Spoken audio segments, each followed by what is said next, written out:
Conductor ಮೇಲಿನ ಹಲ್ಲೆಗೆ ಲಕ್ಷ್ಮಿ ಹೆಬ್ಬಾಳ್ಕರ್ ಖಂಡನೆ ವ್ಯಕ್ತಪಡಿಸಿದ್ದಾರೆ. ಘಟನೆ ನಡೆದು 5 ನಿಮಿಷಕ್ಕೆ ಕಮಿಷನರ್ ಜೊತೆ ಮಾತಾಡಿದ್ದೆ. ಹಲ್ಲೆ ಮಾಡಿದವರನ್ನ ತಕ್ಷಣ ಅರೆಸ್ಟ್ ಮಾಡುವಂತೆ ಹೇಳಿದ್ದೆ. ನಾವೆಲ್ಲರೂ ಮೊದಲು ಭಾರತೀಯರು, ಕನ್ನಡಿಗರು. ನನ್ನ ಕ್ಷೇತ್ರದಲ್ಲಿ ಭಾಷಾ ವಿವಾದ ಕಿತ್ತಾಕಿದ್ದೇವೆ. ಸರ್ಕಾರಿ ನೌಕರರ ಮೇಲೆ ಕೈ ಮಾಡಿದ್ದು ಅಕ್ಷಮ್ಯ ಅಪರಾಧ. ನಮ್ಮ ಬಸ್ ಡ್ರೈವರ್ಗಳಿಗೆ ಧಮಕಿ ಹಾಕೋದು ನಿಲ್ಲಬೇಕು. ಇದನ್ನು ಇಲ್ಲಿಗೆ ಮುಗಿಸಬೇಕು ಅಂತ ಹೆಬ್ಬಾಳ್ಕರ್ ಕೂಡ ಮನವಿ ಮಾಡಿಕೊಂಡಿದ್ದಾರೆ.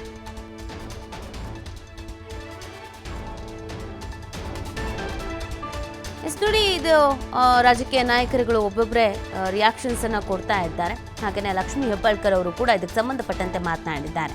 ಸೊ ಘಟನೆ ನಡೆದ 5 ನಿಮಿಷಕ್ಕೆ ವಿಚಾರ ಗೊತ್ತಾಗಿದೆ. ಕಮಿಷನರ್ ಜೊತೆಗೆ ಮಾತಾಡಿದ್ದೀನಿ. ಯಾರು ಹಲ್ಲೆ ಮಾಡಿದ್ದಾರೆ ಅವರ ವಿರುದ್ಧ ಸ್ಟ್ರಿಕ್ಟ್ ಆದಂಥ ಆಕ್ಷನ್ಸ್ ಆಗಬೇಕು ಅಂತ ಕೂಡ ಹೇಳಿದ್ದೇನೆ. ಹಾಗೆಯೇ ನನ್ನ ಕ್ಷೇತ್ರದಲ್ಲಿ ಭಾಷೆಯ ವಿಚಾರದಲ್ಲಿ ಯಾವುದೇ ರೀತಿಯಾದಂಥ ಸಮಸ್ಯೆ ಇಲ್ಲ, ವಿವಾದವನ್ನು ಕಿತ್ತು ಹಾಕಿದ್ದೇವೆ ಅಂತ ಹೇಳಿದ್ದಾರೆ. ಈ ಘಟನೆ ನಡೆದ 5 ನಿಮಿಷಕ್ಕೆ, ನನಗೆ ಗೊತ್ತಾದ 5 ನಿಮಿಷಕ್ಕೆ ನಾನು ಕಮಿಷನರ್ ಅವ್ರಿಗೆ ಫೋನ್ ಮಾಡಿದಾಗ ಕಮಿಷನರ್ ಅವರು ಬೆಂಗಳೂರಿನಲ್ಲಿದ್ದರು. DCP ರೋಹನ್ ಅವ್ರಿಗೆ ಫೋನ್ ಮಾಡಿ ಘಟನೆಯ ವಿವರವನ್ನು ಎಲ್ಲ ಆವರ್ತನೆ ತೆಗೆದುಕೊಂಡು ಯಾರು ತಪ್ಪಿತಸ್ಥರಿದ್ದಾರೆ, ಯಾರು ಸರ್ಕಾರಿ ನೌಕರಸ್ಥರು ಅರೆಸ್ಟ್ ಮಾಡಿ ಅಂತಲೇ ನಾನು ಡೈರೆಕ್ಷನ್ ಆವತ್ತನೇ ಕೊಟ್ಟಿದ್ದೀನಿ.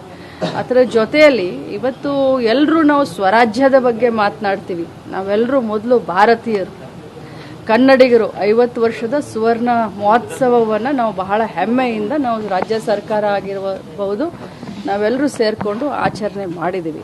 ಸ್ವರಾಜ್ಯದ ಬಗ್ಗೆ ಮಾತನಾಡಿದಾಗ ಭಾರತೀಯರು ಎಲ್ಲರೂ ಒಂದು ಅಂತ ಹೇಳಿದಾಗ 4 ಜನ 5 ಜನ 10 ಜನ ಇಂಥ ಪುಂಡರು ಬಂದು ಈ ಒಂದು ಭಾಷಾ ವಿವಾದವನ್ನು ಎಳೆದುಕೊಂಡು ರಾಜಕಾರಣದ ಬೇಳೆನ ಬೇಯಿಸ್ಕೊಳ್ಬೇಕು ಅನ್ನುವಂಥ ಇದರಲ್ಲಿ ಈ ರೀತಿ ಹೋಗ್ತಾ ಇದ್ದಾರಲ್ಲ, ಅದನ್ನು ನಾನು ಖಂಡಿಸ್ತೀನಿ.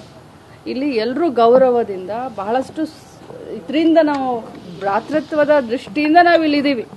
ಈಗ ನನ್ನ ಕ್ಷೇತ್ರದಲ್ಲಿ ಆಗಿದೆ ಘಟನೆ ಅಂತ ತಾವು ಕೇಳಿದ್ರಿ ಮಾನ್ಯರು. ಆದರೆ ನನ್ನ ಕ್ಷೇತ್ರದಲ್ಲಿ ನನ್ನನ್ನು ಇಡೀ ಮರಾಠಿಗರು ಓಟಾಗಿ ಗೆಲ್ಲಿಸ್ತಾರೆ ಅಂತಂದರೆ ಒಂದು ಭಾಷಾ ವಿವಾದ ಅನ್ನೋದನ್ನು ಬೇರೆ ಸಮೇತ ನಾವು ಕಿತ್ತಾಕಿದ್ದೀವಿ.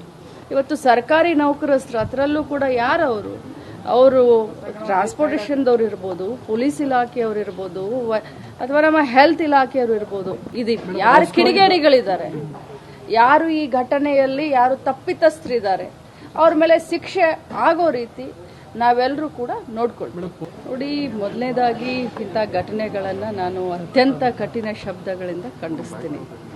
ಯಾಕಂತಂದರೆ ನಾವೆಲ್ಲ ಬಹಳಷ್ಟು ಸುಮಧುರವಾಗಿ ಎಲ್ಲರೂ ಚೆನ್ನಾಗಿ ಇಲ್ಲಿ ಇದ್ದೀವಿ. ನಮಗೂ